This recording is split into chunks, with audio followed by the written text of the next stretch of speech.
welcome to my YouTube channel in which I talk about personal finance and investing. In this video, we are going to discuss about some personal finance rules of thumb. So these are common rules that people apply in their spending and budgeting as well as investment decisions. Now note that these are not a one-size-fits-all type of advice. These are just very general rules of thumb that you can apply in your daily life, but you can still modify it and adjust it as necessary depending on your own lifestyle and personal conditions. Now, if you require any assistance, you can feel free to reach out to me. First, let us talk about spending and budgeting rules of thumb. So you may have or have not heard of this simple 50-30-20 budgeting rule, which means that out of your total monthly income, you allocate 50% of it towards necessary spending, 30% of it towards your wants, which are not necessary, but you may want them, like perhaps you want to spend money to go to a fancy restaurant, go watch a movie, go to a short trip somewhere. These are your wants, but you may not necessarily need them. Then the remaining 20%, you can save it up and invest it in appreciating assets that can grow over time. Now, this 50-30-20 rule is not a hard rule that you must stick to these allocation percentages in order to be a good budgeter or spender. You can adjust it according to your own preferences and needs.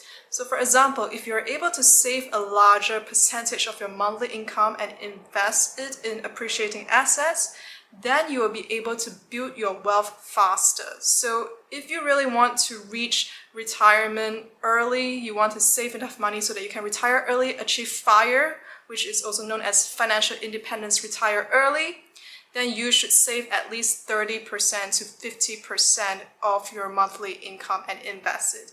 If you can save between 50% to 80%, even better. Then you will really be able to achieve FIRE much earlier than peers your age. Next, we are going to talk about the 3 to 6 months emergency funds rule. So this states that you should keep at least 3 to 6 months worth of your living expenses as your emergency fund. So for example, if you require 2,000 ringgit per month for your living expenses, then you should have at least 3 to 6 times that amount as your emergency fund. So that would mean about 6,000 ringgit to 12,000 ringgit kept aside for your emergency expenses should anything arise. So this also depends on a case-to-case basis. It does not mean that you should strictly follow it. So for example, if you have a very secure full-time job which is recession-proof, then perhaps you can consider only saving 3 months worth of your living expenses as your emergency fund. But if you're freelancing or you're working on a part-time basis, then perhaps you should look to having at least 6 months worth of your living expenses as emergency funds.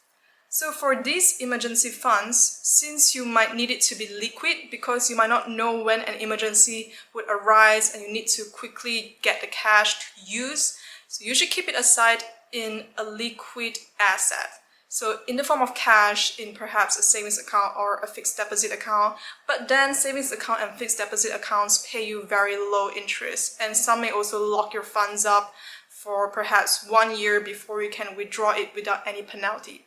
Because we see that typically fixed deposit accounts will have a 1-year maturity in order for you to get that amount of interest that they advertise.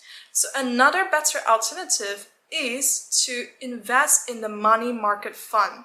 So you park your cash in liquid assets such as cash and also short-term bond instruments, government securities. So these are also very liquid short-term investments, and the thing is they have better returns than fixed deposit accounts, and also they do not require you to lock up your funds for a specified time period, meaning there is no maturity. You can withdraw your funds anytime without incurring any penalty. So if you're interested in checking out about money market funds and look to some fixed deposit alternatives, then check out my description section below. So there are some links on money market funds that you can check out and start investing your cash as an alternative to fixed deposits. Next, we are going to talk about the 30% house rental rule. So this rule of thumb states that the rental that you pay every month for the house that you are renting should not exceed 30% of your monthly income.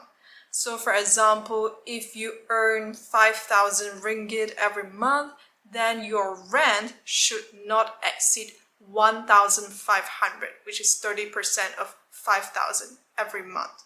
So this is just a general rule of thumb. It may not apply in all cases. It also depends on the location that you're living in. Perhaps if you are living in the city, then of course rental rates will be more expensive. It will be higher than if you're living in suburbs, in outskirts, right? So this really depends on which area you are living in. And of course, we know that property assets, real estate, appreciate over time with inflation. So this rule of thumb may not necessarily apply forever, for the long term. So feel free to adjust it as necessary. Next, we have the insurance income rule, whereby insurance advisors advise that you should have at least 8 to 10 times of your annual income assured under life insurance. So for example, if you're earning 100,000 per year, then you should have at least 800,000 to 1 million assured for your life under life insurance. So these will protect your family in case anything unexpected happens to you. So if you pass away, then your children and your spouse can still have the money in order to continue living as usual, and your children can still go to school even though you may not be the breadwinner for them anymore. So this is for protection purposes. Now let's talk about cars. So in contrast to properties, which are appreciating assets while real estate grows in value over time, cars are the opposite. Cars are depreciating assets. So their value actually goes down as time progresses. And if you think about it, cars actually depreciate in value the moment you drive it out of the car showroom. So what may be smart spending is that you actually buy a used car, like a second-hand car. Or if you really want to buy a new car, then at least drive it for 5 to 10 years or even longer to make it worthwhile. Because in the earlier years of a car, in which you just purchase it for the first time, it actually depreciates the most during the earlier years. So you want to use it for a longer time period to make that purchase worthwhile. Now there is this rule of thumb called the 20/4/10 rule. So this states that if you want to finance the purchase of a vehicle, which means you want to get a car loan, then you should at least put 20% as down payment. So 20% of the car's value, the sale price, as down payment. And do not spend more than 4 years financing that loan. And that loan, each month's payment should not exceed 10% of your monthly income. So although this may be a bit restrictive, it actually restricts you to stop purchasing a vehicle that is too expensive.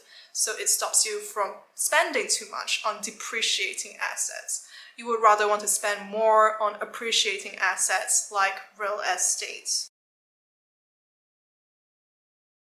Now let us talk about retirement. How much money do you need to actually retire? So there is this popular rule of thumb called the 25x rule, which means that you should have at least 25 times your annual living expenses in order to retire. So for example, let's say that you require a monthly living expense of 1,000 ringgit. So 1,000 ringgit per month times 12 months will give you 12,000 ringgit per year. If you times that amount, multiply it by 25, then you will get 300,000. So that is the minimum amount of money that you should have in your retirement account, in your retirement portfolio, such that you can start to retire. So if your living expense is much higher than 1,000 ringgit per month, then you should do the math accordingly, calculate what amount of funds do you need in order to retire. Again, this is just a basic rule of thumb. Of course, if you can save up more money, than save up more money just to be safe. And in order to work towards that goal, whereby you call that your financial independence goal, say for the example, it will be 300,000, then you will need to invest in assets that will appreciate over time. So there are many types of assets that you can invest in. For example, stocks, real estate, fixed income, commodities, cryptocurrencies. As long as you invest in assets that will grow in value over time, over the years, you'll be able to reach your financial independence goal and then retire comfortably. So if you want to learn more about investing in whether stocks, cryptocurrencies, or real estate, feel free to reach out to me, check out the description section for more information, and let me know if you have any questions.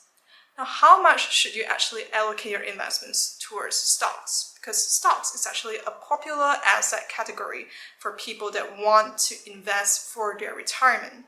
So there is this rule called the rule of 100, or the rule of 110, or the rule of 120.